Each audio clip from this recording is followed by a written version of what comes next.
Okay, you can see things have straightened out here at the front of the AZ hives. Everyone's moved down.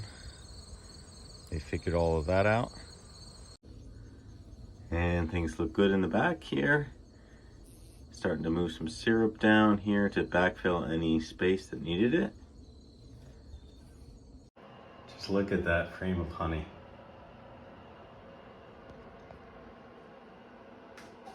Here, I'll scratch it open a little bit.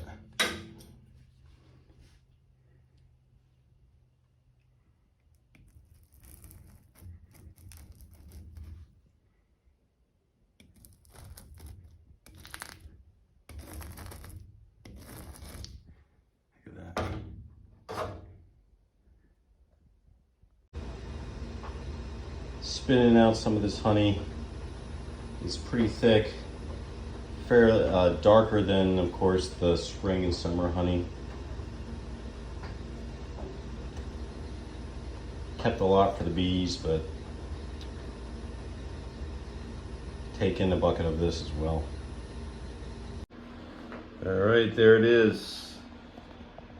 You can see it next to a jar of spring honey, which is light. But it's fairly dark honey. Delicious, sweet, not a real strong flavor to that.